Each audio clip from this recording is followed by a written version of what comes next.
Hello everyone, your welcome our channel. तो देखिए, आज हम इस वीडियो में यूपीपीसीएस, आरओ या आप कोई भी अदर वनडे एग्ज़ाम दे रहे हो, सभी के लिए मोस्ट इम्पोर्टेंट है। बाकी का देखिएगा, आप सभी को बता दें कि आप टेलीग्राम चैनल से भी जुड़ सकते हो। वहाँ क्या है कि यूपी या कोई भी आप अदर वनडे एग्ज़ाम्स दे रहे हो, यूपीपीसीएस या आरओ भी, तो उसके लिए हिंदी ग्रामर और यूपी स्पेशल वहाँ हम करा रहे हैं। यहाँ पे देखिए, पॉलिटी कर रहे हैं। पॉलिटी का ये पार्ट नंबर 2 है। इससे पहले फर्स्ट पार्ट अपलोड कर चुके हैं। तो हम संवैधानिक विकास से इसमें सबसे पहले क्वेश्चंस देख रहे हैं, जहाँ से एग्जाम्स में बार बार क्वेश्चंस बनते हैं, वो सभी क्वेश्चंस देखेंगे। और बाकी का देखिए, जो अभी हमारे पास टाइम है, इसमें अच्छे से अपने आप को एक टाइम ड्यूरेशन में रख के स्टडी करते रहिए।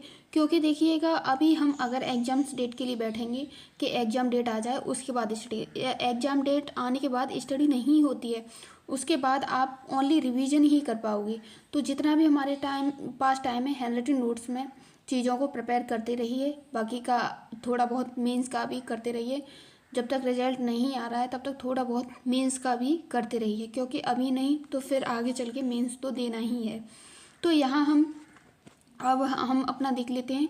यहाँ हम भारत सरकार अधिनियम देखेंगे, भारत शासन अधिनियम जो 1935 का था। इससे संबंधित ये क्यों आया और इसके संबंधित जितने भी फैक्ट बेस्ड क्वेश्चंस अब तक एग्जाम्स में बने हैं, वो सभी हम क्वेश्चंस यहाँ देख लेंगे। बाकी का यहाँ देखिए, सबसे पहले बात कर लें कि ये क्यों आया था। तो इसके बारे में बात करें तो साइमन आयोग की रिपोर्ट जारी हुई थी। ये किस टाइम ड्यूरेशन में जारी हुई थी? साइमन रिपोर्ट जो जारी हुई थी, ये आपने देखा होगा। तो यूपीपीसीएस आरओ जो 2024 में एग्जाम हुआ था 11 फरवरी को, यहाँ से क्वेश्चंस था। तो देखिए, 1927 से 1930 का जो टाइम ड्यूरेशन रहा था, साइमन आयोग से संबंधित था। और यहाँ नेहरू रिपोर्ट ये कब प्रकाशित की गई? तो ये 1928 में प्रकाशित की गई। और ये भारत शासन अधिनियम 1935 आने के रीजन्स भी रहे हैं। तो यहाँ पे देखिए, 3 गोलमेज सम्मेलन हो चुका था, ये भी एक कारण था इसका। अब इसके प्रावधान के बारे में देख लें। तो इसके प्रावधान से संबंधित क्वेश्चन यहाँ देख लेंगे, क्योंकि यहाँ से कई बार एग्जाम्स में क्वेश्चन बने हैं। ठीक है, मोस्ट इम्पोर्टेंट है। तो अखिल भारतीय संघ के बारे में बात की जाए तो इसमें 11 ब्रिटिश प्रांत थे, 6 मुख्य कमिश्नर क्षेत्र तथा उन देसी रियासतों से मिलकर बनना था जो स्वेच्छा से संघ में शामिल हों। परंतु देसी, इसमें एक देखिएगा, यहाँ पूछ लिया जाएगा देसी रियासत शामिल थी या नहीं। तो इसमें कोई भी देसी रियासत शामिल नहीं थी। अब आगे यहाँ नेक्स्ट क्वेश्चन देखें तो यहाँ देखिए, बात की गई है प्रांतीय स्वतंत्रता।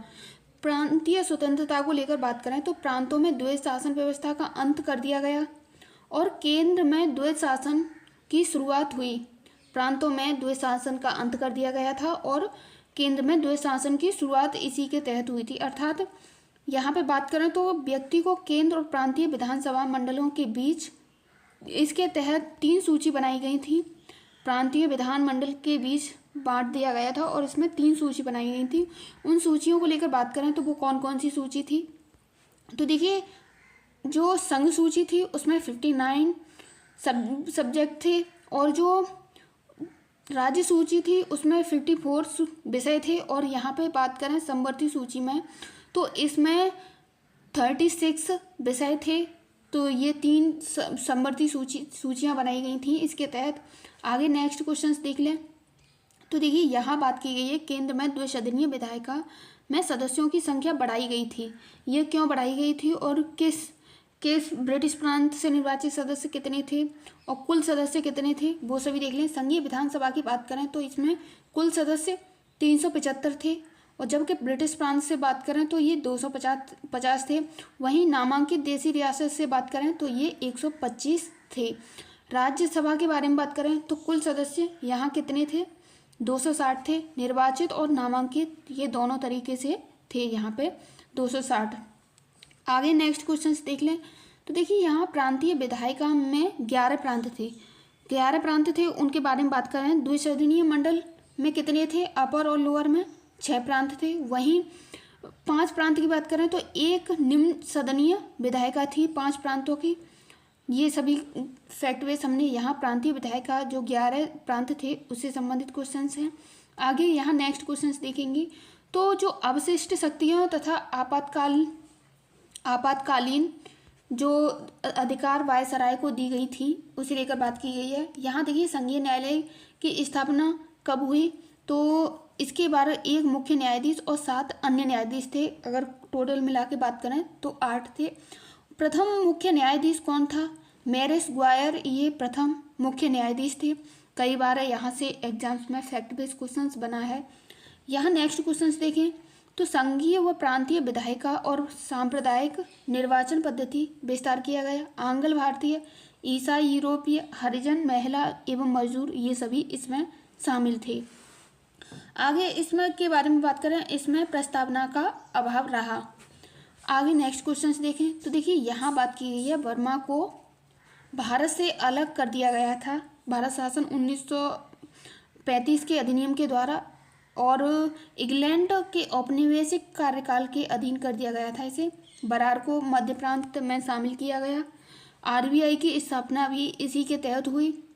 यहाँ बात करें अंतिम अधिनियम ब्रिटिश सरकार द्वारा पारित किया गया। इसमें कितने अनुच्छेद थे? ब्रिटिश सरकार के द्वारा ये पारित किया गया था, और देखिए इसमें 321 अनुच्छेद थे और 10 अनुसूचियाँ थी और 14 भाग थे। ये देख लिया हमने। अब यहाँ पे देखेंगे अगस्त प्रस्ताव से संबंधित क्वेश्चंस, ये क्यों आया और इसका प्रावधान क्या रहा, वो सभी क्वेश्चंस हम यहाँ देख लेंगे। तो देखिए जो अगस्त प्रस्ताव था उसके बारे में बात की जाए तो ये 1940 का जो अगस्त प्रस्ताव था ये क्यों आया?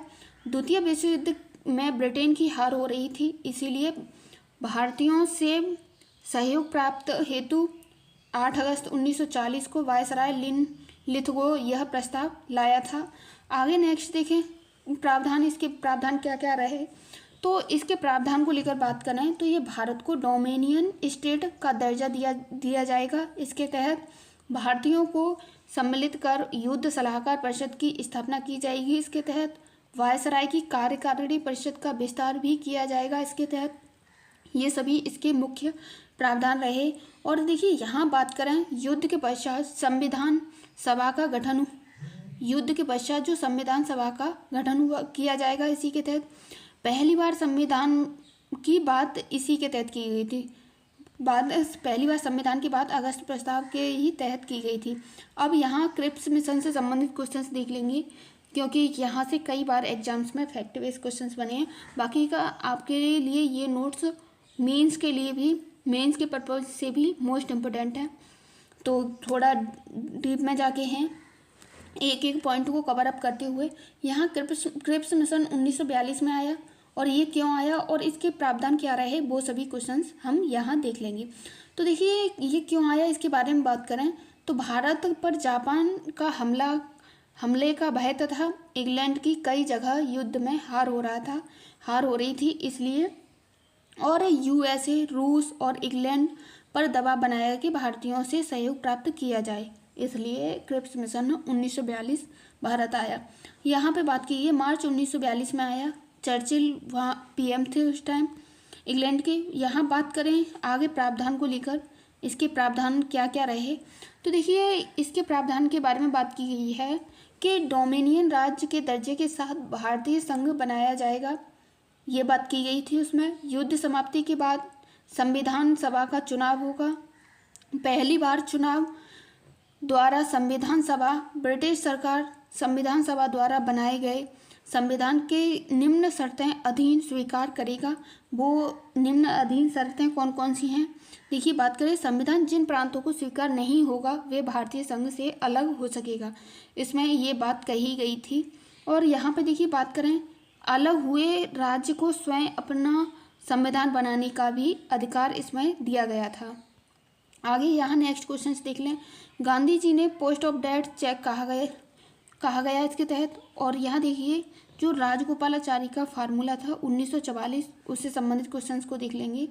तो देखिए यहाँ जो राजगोपालाचारी का फॉर्मूला था, राजगोपालाचारी ने कांग्रेस व मुस्लिम लीग के बीच उत्पन्न गतिरोध को दूर करने के लिए 10 जुलाई 1944 को ये फॉर्मूला पेश किया था। और देखिए इसके प्रावधान को लेकर बात कर लें कि इसके प्रावधान क्या क्या रहे।